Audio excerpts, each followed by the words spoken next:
창세기는 하나님의 말씀인 신구약 성경의 첫 번째 책입니다. 창세기에는 세상의 시작, 에덴, 아담과 하와의 죄를 범한 이야기, 바벨탑 사건, 노아 시대의 홍수 심판, 아브라함, 이삭과 야곱과 요셉의 이야기가 나옵니다. 이 모든 것들은 그저 흥미로운 이야기가 아닙니다. 세상에 존재하는 문제들, 우리가 경험하고 또는 보게 되는 여러 가지 이 세상의 문제들이 어디서부터 시작되었는지를 말해줄 뿐만 아니라 이 모든 것들을 통제하시고 시작부터 이미 완성할 계획을 가지신 하나님에 대해서 말해주고 있습니다. 알려주고 있습니다. 시작부터 하나님은 어떻게 끝맺음을 하실지에 대해서 이미 다 정해두셨다라는 것을 이 창세기가 말해주고 있습니다. 사람들이 왜 죄성을 가지고 있는지, 왜 전쟁이 일어나고 이런 자연의 문제들이 생겨나는지, 왜 세상이 이렇게 돌아가고 있는지, 하나님이 이런 세상을 어떻게 새롭게 해서 완성하실지에 대해서 창세기가 말합니다. 그리고 하나님께서 자신의 나라를 어떻게 이루시고 그 나라에 속할 백성들을 어떻게 만들어 가시는지에 대해서 우리가 알고 또한 그 끝을 전망하게 합니다. 바라보게 합니다. 이 창세기는 창조 때 아담한테 주어진 책이 아닙니다. 창조 때 아담한테 주신 내용이 아닙니다. 이 책을. 그때는 이런 것이 없었죠. 우리는 잘못 생각하면 창조 때 하나님이 창세기를 주셨다고 생각할 수 있는데 그게 아닙니다. 창세기는 아담 이후, 아담이 이 지구상 어디인가 있었을 그때, 그 이후에 최소 몇천 년이 지난 뒤에 출애굽한 이집트에서 나온 그 출애굽한 이스라엘에게 하나님이 모세를 통해서 주신 내용들입니다. 책입니다. 그때 이 창세기가 주어졌습니다. 모세를 통해 출애굽한 이스라엘에게 주어졌던 내용입니다. 이스라엘 백성들은 이 창세기를 통해서 자기들을 애굽에서 노예 생활에서 구원해 주신 하나님이 여러 신들 중에 한 분이 아니라 이 세상에 그런 신들이 없고 오직 유일한 한 분, 하나님 한 분만 계신 것을 알아야 했습니다. 이 창세기를 통해서. 이집트는 그런 신을 믿지 않죠. 여러 다양한 신들이 있었죠. 이집트뿐만 아니라 이 이집트 주변에 이 고대 근동 지방에는 대부분 그런 신 관념을 가지고 있었습니다. 여러 신들을 믿고 있었습니다. 그렇지만 이스라엘은 이 세상에 오직 유일하신 하나님, 한 분 하나님만 계시다라는 것을 분명하게 알고 믿어야 했습니다. 그게 창세기가 알려주는 중요한 내용 중에 하나입니다. 이스라엘 백성들은 자신들을 구원해 주신 분이 자신들을 있게 한 창조자이심을 알아야 했습니다. 자기들을 출애굽시켜 주신 분이 원래부터 자신들을 만들어 주신, 살게 하신, 생명 주신 그 분이심을 알아야 했습니다. 또한 창세기는 단지 이스라엘의 시작뿐만 아니라 이스라엘이 어떻게 시작되었는가를 말할 뿐만 아니라 앞에서 말했던 대로 하나님 나라의 시작을 말합니다. 하나님 나라 전체가 어떻게 시작되었는지를 말합니다. 그 속에서 이 이스라엘이 어떻게 사용되었는지, 시작되었는지, 그 이스라엘의 조상들이 누구였는지를 말하는 것입니다. 그래서 아브라함 한 사람을 시작으로 해서, 아브라함 잘 아시죠? 창세기에서 중요한 인물 중에 한 사람인 이 아브라함을 시작으로 해서 온 세상 사람들, 온 세상 가운데에서 자기 백성들을 만들어내시는, 불러 모으시는 하나님의 이 일하심, 다 하나님을 배역하고 죄인으로 살아가는 이 세상 사람들 중에서 이 죄인들을 어떻게 하나님이 바꾸셔서 불러내셔가지고 자기 백성들로 한 사람 한 사람 만들어 내시는지에 대한 이 하나님 나라의 시작을 말합니다. 하나님 나라의 이 막이 열리는 것을 창세기가 보여줍니다. 그러므로 이 창세기는 단지 이 세상의 시작, 이스라엘의 조상들의 시작이 아니라 우리의 시작, 우리 구원의 시작을 말합니다. 우리가 읽은 대로 창세기 1장 1절은 태초에 하나님이 천지를 창조하시니라 라고 말합니다. 태초에 하나님이 천지를 창조하시니라. 여기서 태초는 시작을 말합니다. 시작. 이 시작이라는 지금 우리말에는 태초라고 되어 있고 시작이라는 뜻이지만 이걸 의미하는 이 히브리어 성경, 원어 성경 히브리 성경에는 이 태초라는 단어가 레시트라는 단어로 표현되어 있습니다. 레시트라는 단어인데 어렵죠? 그냥 듣고 그냥 넘어가시면 됩니다. 레시트라는 단어는 이게 태초라는 단어를 여기서 이 히브리 성경이 레시트라는 단어를 가지고 표현하고 있는데 이 단어는 이 태초를 의미하는 시작을 의미하는 레시트라는 단어는 이 성경 속에서 특별히 구약 성경 안에서 끝을 의미하는 이 레시트는 시작을 말하잖아요. 태초. 그런데 끝을 의미하는 이 반대쪽의 반의어 아하리트라는 단어와 항상 짝을 이루면서 이 태초의 레시트라는 단어는 혼자 쓰이지 않고 반의어인 끝, 시작과 끝, 이 끝인 아하리트라는 단어와 짝을 이루면서 주로 사용됩니다. 그래서 이게 어디에 사용되었는지를 제가 그 성경 본문들을 읽어드리면 신명기 11장 12절에 보면 연초부터 연말까지 여기에 연초의 레시트가 연말의 아하리트가 사용되었습니다. 그래서 연초부터 연말까지 내 하나님 여호와의 눈이 항상 그 위에 있느니라 라고 말합니다. 그리고 우리가 잘 아는 욥기 8장 7절 내 시작은 미약하였으나 내 나중은 심히 창대하리라. 이거 우리가 잘 아는 내용이죠. 예. 어디 식당에 가도 걸려있는 내용이잖아요. 영업장에 가면 내 시작은에서 여기서 시작에 레시트가 사용됐고 내 나중에 아하리트가 끝이라는 단어가 사용되었습니다. 같이 짝을 이뤄서 등장하죠. 우리 이사야 44장 6절에 보면 이스라엘의 왕인 여호와 이스라엘의 구속자인 만군의 여호와가 말하노라 나는 처음이요 나는 마지막이라 나 외에 다른 신이 없느니라. 여기에도 그 단어가 짝을 이루어서 나옵니다. 처음이요 마지막이다.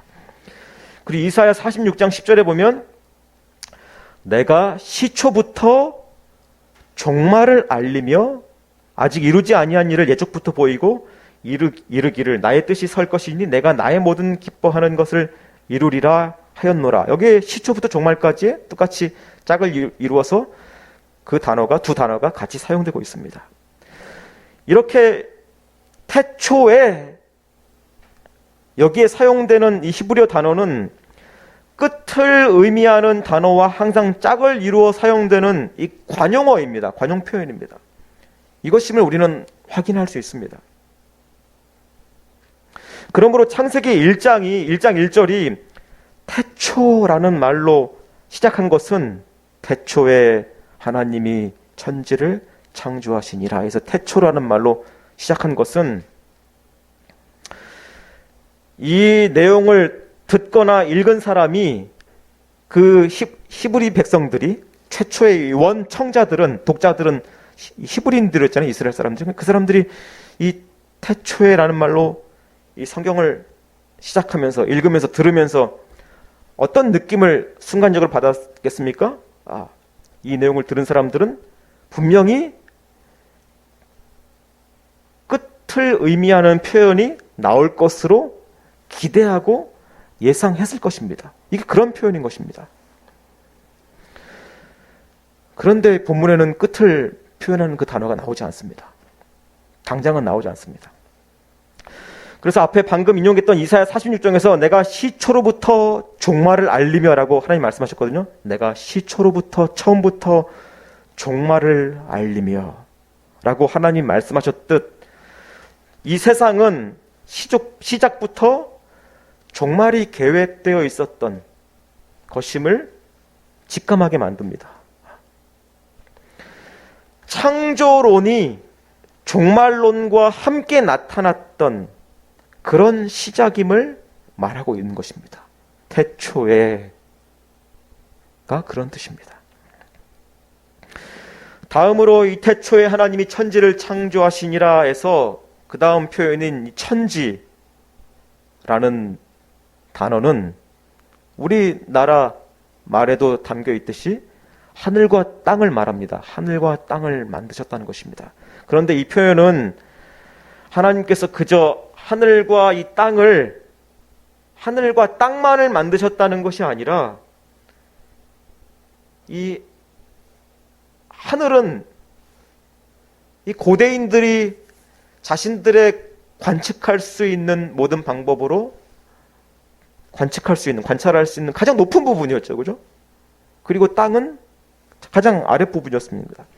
그러니까 이 하늘과 땅을 만드셨다는 것은 하늘과 땅만 만드셨다는 것이 아니라 사실은 모든 것을 만드셨다는 문학적인 표현입니다. 이게 메리즘이라는 용어로 설명되는데 아실 필요 없죠.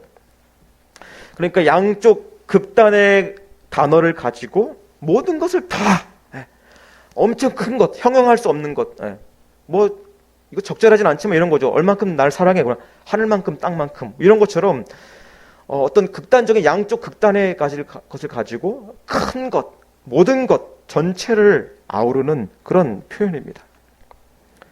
이것은 그렇게 극과 극의 요소를 가지고 이 반대되는 양쪽의 것을 짝지어서 전체를 묘사하는 방법입니다. 그게 바로 천지를 창조하셨다의 천지의 의미입니다. 이 고대 근동 사람들은 여러 다양한 신들의 활동으로 이 자연에 있는 것들이 만들어졌다고 생각합니다. 이 신의 활동으로 이게 만들어졌고 이 신의 활동으로 이게 만들어졌고 그러니까 다 신들이 다른 거죠. 그것 각각들이 신이기도 하고 그걸 주관하는 그걸 통제하는 신들이 각각 다르다고 믿는 것도 그런 종교도 있는 것입니다. 그렇죠? 해가 신이다, 달이 신이다, 바다가 신이다. 또 어떤 종교는 해를 주관하는 신이 따로 있고 바다를 주관하는 신이 따로 있는 거죠. 그게 이 고대 신화 속에서나 우리가 알고 있는 그리스 로마 신화 속에서도 그게 나타나죠. 그 자체가 신이거나 그것을 주관하는 신이거나 그런데 그게 다 한 신이 아니라 다양했다는 것입니다. 그런데 방금 우리가 살펴본 대로 하나님이 천지를 창조하셨다는 것, 즉 모든 걸 다 창조하셨다는 것은 이 시대에 이 창세기를 하나님께 모세를 통해서 받았던 시대에는 보편적인 신관념이 아니었던 것입니다. 완전히 다른 개념이었던 것입니다. 유일하신 한 분 하나님이 온 우주의 것들을 다 만드신 유일한 신이라는 것을 여기서도 말하고 있는 것입니다. 다음으로 창조하다. 태초에 하나님이 천지를 창조하시니라 해서 이 창조하다라는 단어는 두 가지로 생각을 해야 됩니다. 먼저는 우리가 잘 알고 있는 무에서 유를 만들어내는 창조를 의미합니다. 무에서 유가 무엇입니까? 없는 것. 아무것도 없는 것. 그 어떤 물질도 없고 그것이 자리를 차지하고 수 있는 공간도 없고 시간도 없는 아무것도 없는 그런 무에서 유 있게 만드는 그런 창조를 여기에서 창조하시니라의 의미로 먼저 깨달아야 됩니다. 하나님께서는 아무것도 없는 상태에서 우주를 만드셨습니다. 아무것도. 우주라는 공간도 없는 상태에서 만들어내셨습니다. 어떤 물질도 없는 상태에서 만들어내셨습니다. 이 우주 공간에 있는 모든 물질들을 하나님이 만드셨습니다. 만드셨기 때문에 우리가 그걸 찾아내고 화학적으로, 그죠? 원소 기호를 붙이기도 하고 이름을 명칭을 만들어낸 것이죠. 존재하기 때문에 이름을 붙여낸 것입니다. 그렇게 하나님은 모든 것들을 다 없는 중에 만드셨습니다. 그뿐만 아니라 인간이 아직 보지 못하는 것들, 보이지 않는 것들, 최첨단 관측 장비, 아무리 좋은 전자현미경이라든지 아무리 좋은 저 우주에다 갖다 놓은 천체 망원경이든지 그런 것들로도 찾아낼 수 없는 것들까지도 하나님이 다 만드셨습니다. 사람의 이 인식으로 발견할 수 있는, 느낄 수 있는 것들뿐만 아니라 여전히 아직 보지 못하고 있는지 없는지조차도 알 수 없는 것들까지도 하나님이 다 만드셨습니다. 그게 창조하다, 창조하시니라의 첫 번째 의미입니다. 두 번째로 이 창조하다라는 말은 세상에 존재하는 것들에게 하나님이 그렇게 무에서 없는 상태에서 있게 하신 것들에게 질서와 기능을 부여한다라는 뜻이기도 합니다. 그러니까 존재 자체, 있게 하는 그 자체를 이루셨다라는 것이 첫 번째 의미이고, 두 번째는 그 있게 하시는 것들이 기능하도록, 자기 자리에 있도록, 제 역할을 하도록 그 능력들을 부여하신다는 뜻이기도 합니다. 이 두 가지 의미로 같이 쓰였습니다. 그런데 이 두 가지 의미 중에서 고대인들은 두 번째 의미에 더 무게를 두었습니다. 이 고대 시대는 그런 시대였습니다. 우리는, 그리고 이 하나님이 창조하신 게 진짜냐 아니냐, 우주가 빅뱅으로 만들어졌느냐 아니냐, 원래 영원히 이렇게 우주가 이런 상태로 있었느냐, 이렇게 과학적으로 따지는 것들 때문에, 특별히 우리가 이 과학적인 시대에 살고 있기 때문에 우리는 어디에 더 관심을 두고 어디에만 주로 집중해서 이 창세기 부분을 이야기하고 이해해왔죠? 창조하다라는 뜻을 이해하는 데 있어서 없는 상태에서 있게 하신, 만들어내신 이 하나님의 행위에만 집착해서 이 창조하다라는 뜻을 이해해 왔잖아요. 그렇죠. 그게 과학적이라고 생각하잖아요. 근데 이게 또 다른 잘못된 한쪽에 치우친 것입니다. 왜냐하면 과학은 그걸 증명하려고 하거든요. 그죠? 또 어디서 생겨났느냐. 그리고 그게 우리의 관심이거든요. 이런 것 가지고 우리가 찾아낼 수 있다, 알아낼 수 있다, 발견했다, 내가 찾아냈다. 그런데 이 고대 사람들은 지금 우리가 이 과학적 지식을 갖고 그렇게 과학적 행위를 하는 것을 할 수가 없었습니다. 그저 볼 수 있는 게 뭐였죠? 눈으로 보는 것이고, 몸으로 경험하는 것이었습니다. 눈으로 볼 수 있는 게 전부였습니다. 이들에게 더 중요한 건 무엇이었냐면, 왜 이런 일이 일어나는가? 이런 일들이 어떤 질서 속에서, 어떤 원리 속에서 일어나는가? 이런 것들을 누가 일어나도록 주관하는가? 이게 더 중요했습니다. 움직임과 질서들이 더 중요했습니다. 그래서 이 고대인들은 지금의 어떤 과학적인 방법과 달리, 그런 생각과 달리 질서와 기능들을 부여하는 의미에서의 창조 개념을 더 가지고 있었다는 것입니다. 이건 이제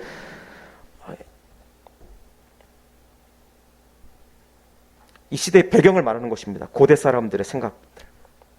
그래서 이 두 가지 차원에서 우리는 생각을 해야 돼. 창조하시는 하나님이 창조하셨다라는 것의 의미를 이 두 가지 의미를 생각해야 되고, 이 창세기에서는 물질이 어디서부터 생겨났느냐, 이것도 중요하지만 이것들을 움직이게 하시는 분, 그분이 하나님이시다라는 것에 더 중요한 무게를 두고 이야기를 하고 있음을 잘 생각해야 됩니다.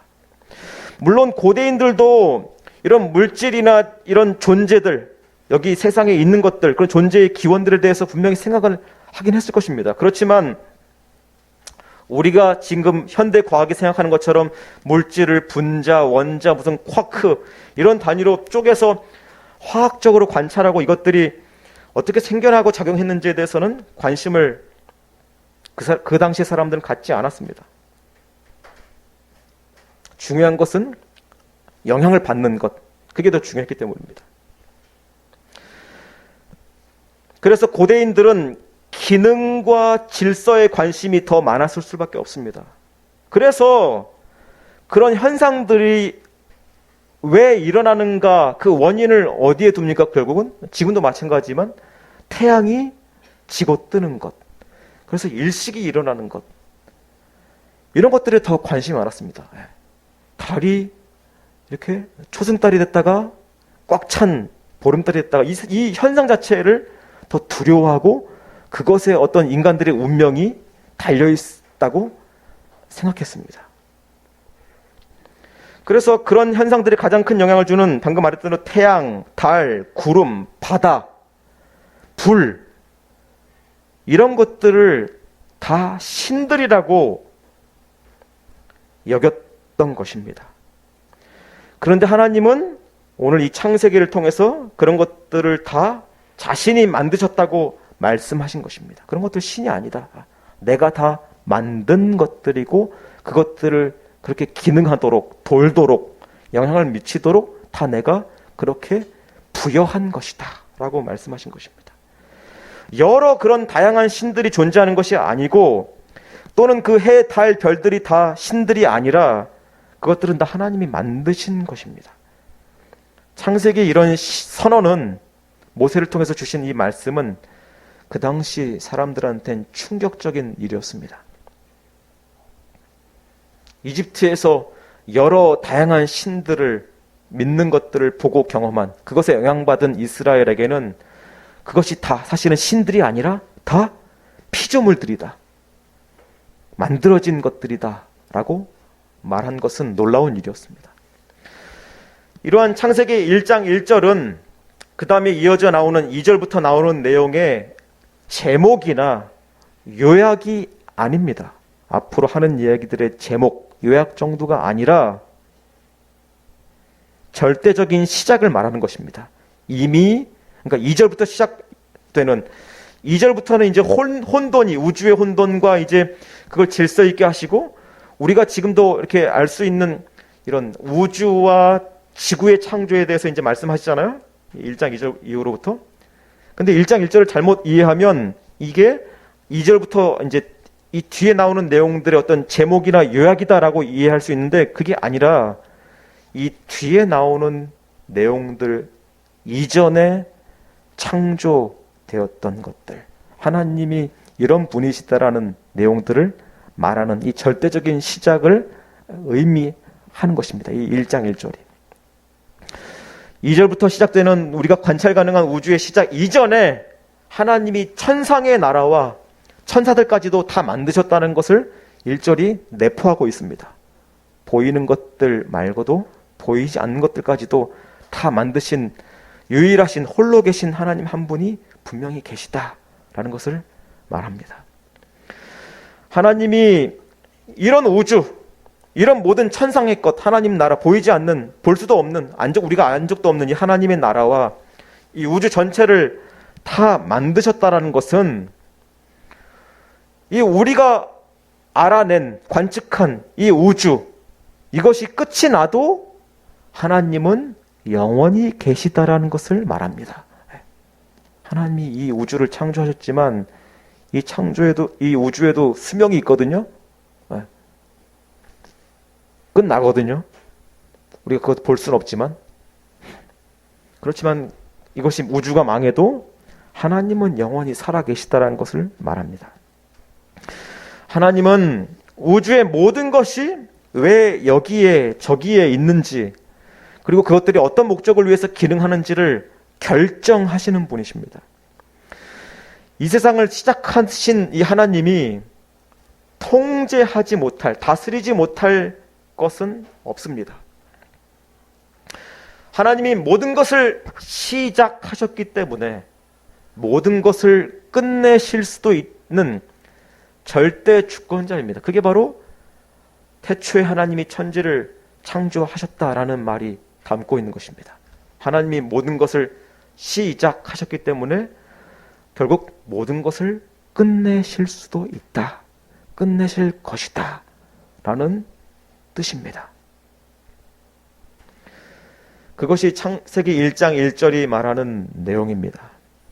성경은 이런 하나님 앞에서 우리를 겸손하게 만듭니다. 하나님 이런 분이시다. 너희들은 만들어진 존재이다. 하나님의 손에 우리의 생명이, 운명이 달려있다. 다른 하나님, 다른 신들이 있는 것이 아니라 이 세상에는 유일한 한 존재, 한 분 하나님만, 이 삼위일체 한 분만, 하나님만 계시다. 라고 말합니다. 이 우주는 끝이 없습니다. 끝이 있긴 하지만 사실 끝이 없는 것이나 마찬가지입니다. 거의 400억 광년이라고 합니다. 우주의 크기가 400억 광년. 빛의 속도로 400억 년을 가야 됩니다. 사실 못 간다고 봐야 됩니다. 비행기 타고 태양까지 가는데도 17년이 걸린대요. 빛의 속도로는 8분 20초가 걸린다고 합니다. 빛의 속도로 태양까지 가는데 8분 20초인데 그 빛의 속도로 1년을 가는 게 아니라 800억 년을 가야만 우주의 끝에 도달할 수 있고, 또 문제는 뭐냐면 우주가 아직까지도 팽창하고 있다는 것입니다. 언젠가는 팽창이 멈추겠지만 아직까지도 팽창하고 있답니다. 늘어나고 있답니다.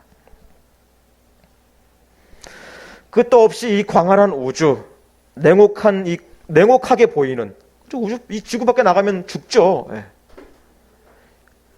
외롭죠.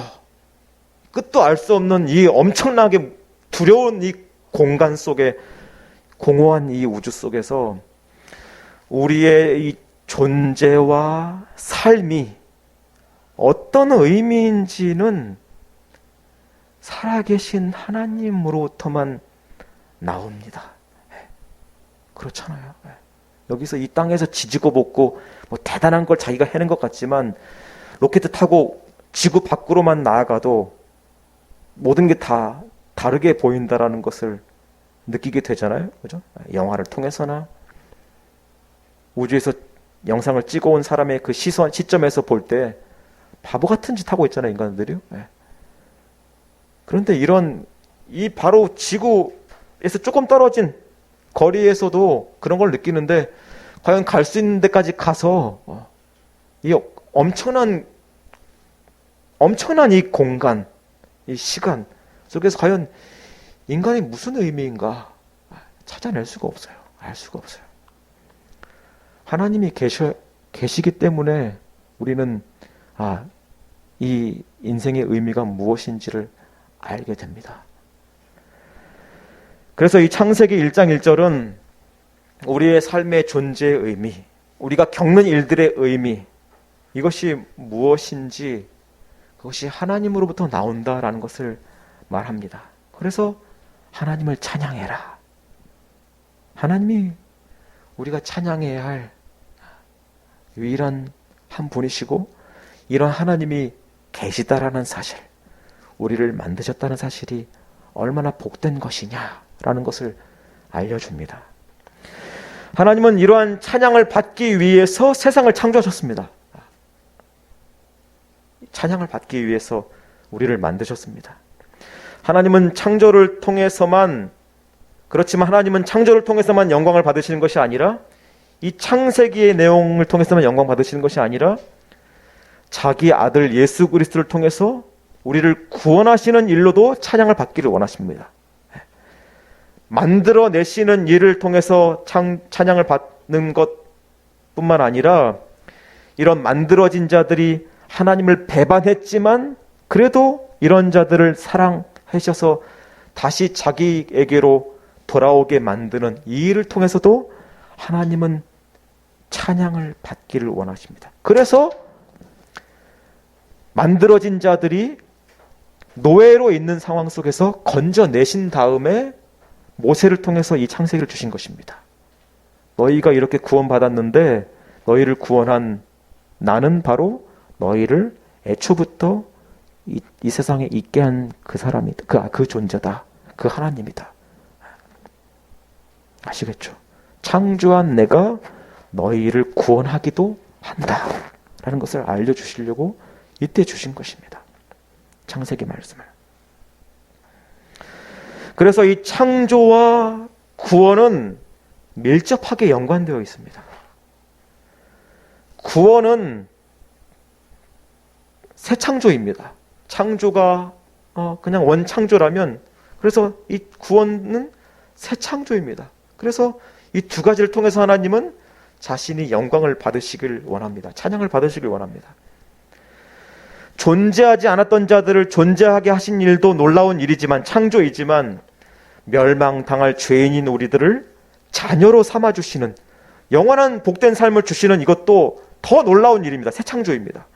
그래서 신약은 예수님이, 이 새 창조의 주체이신 예수님이 어떤 분이신가를 설명하는 데 있어서 이 창조를 배경으로 고백합니다.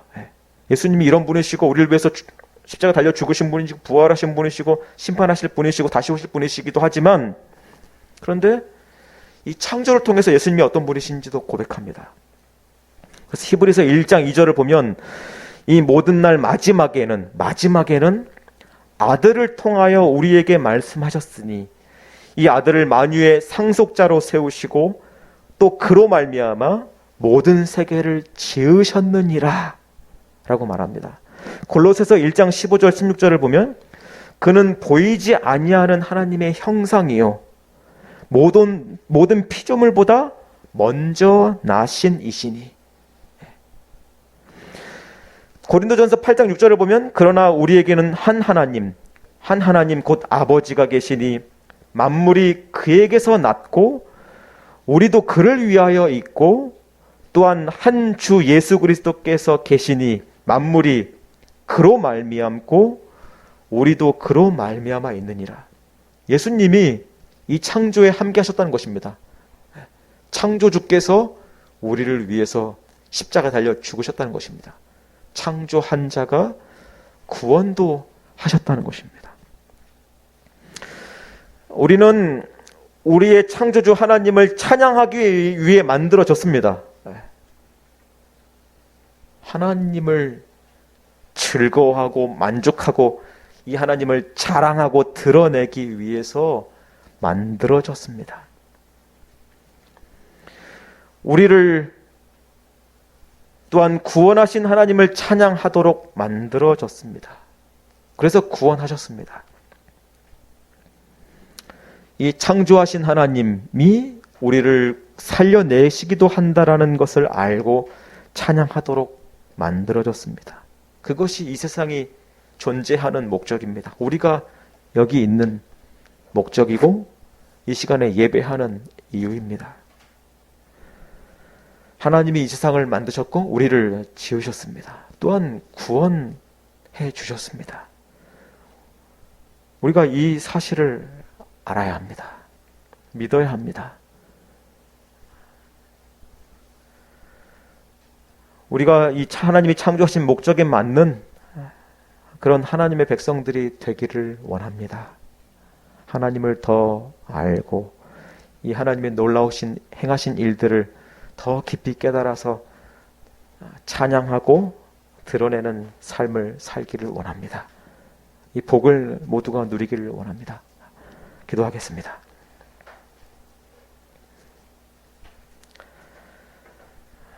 하나님, 있지도 않았던 저희를 만들어 주셔서 하나님, 영광스러우신 하나님을 알게 해주시고 또 영원토록 하나님과 함께 살게 해주시니 감사합니다. 이 영광스러운 생명과 이 기회를 우리에게 주셨으니 이것을 우리를 위해서 헛되게 사용하지 않게 하여 주시고 참으로 우리의 주인이시고 왕이시고 아버지이신 하나님을 기뻐하고 즐거워하는 그런 삶을 살고 또한 영원토록 그것을 잘 할 수 있도록 인도해 주시옵소서. 그것이 이 땅에서의 우리의 삶에서 고백되어지고 행해지게 해 주시옵소서. 우리가 무엇을 하든지, 배우든지 일하든지 어떤 수고를 하든지 살아계신 하나님을 드러내고 고백하는 그런 일들이 되게 해 주시옵소서. 예수님의 이름으로 기도합니다.